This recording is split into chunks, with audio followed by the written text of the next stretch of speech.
Usai dipilih menjadi bakal cawapres pendamping Anies Baswedan, kini Ketua Umum PKB Muhaimin Iskandar atau Gus Imin dihadapkan dengan berbagai ujian. Salah satunya ialah dipanggil oleh KPK untuk perkara yang terjadi pada tahun 2012. Mantan Wakil Ketua KPK Saud Situmorang mensinyalir pemeriksaan bermuatan politis.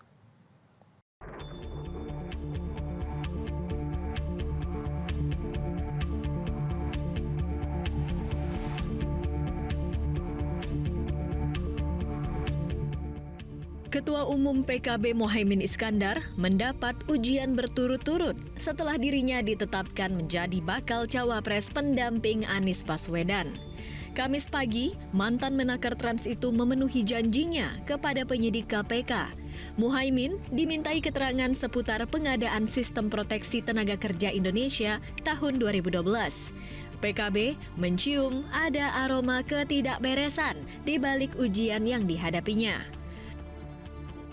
Mana saja bertahun-tahun itu, maka sulit rasanya bagi saya secara pribadi untuk mengatakan ini tidak janggal. Padahal biasanya dalam 12 tahun kasus itu sudah di-PTS-kan sebagian.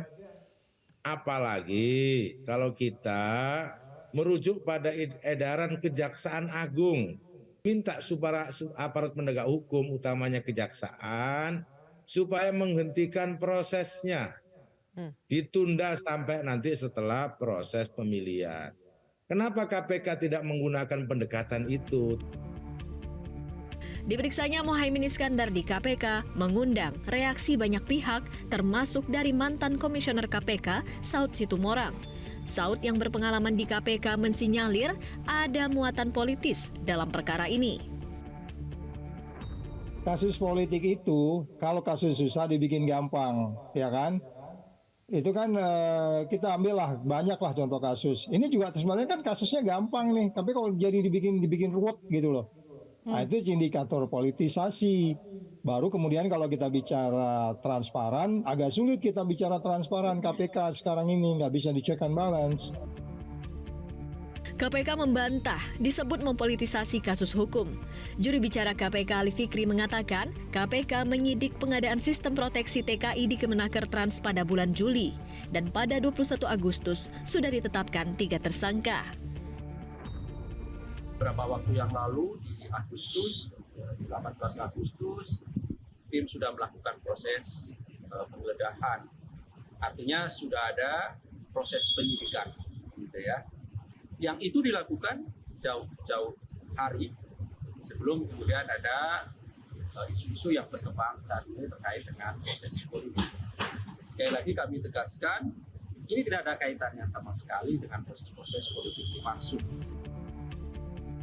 Gerak cepat KPK dalam kasus ini bisa terlihat, di mana pada 29 Agustus, rumah mantan Dirjen Pembinaan Penempatan Tenaga Kerja dan Transmigrasi, Reina Usman, di Kota Gorontalo digeledah.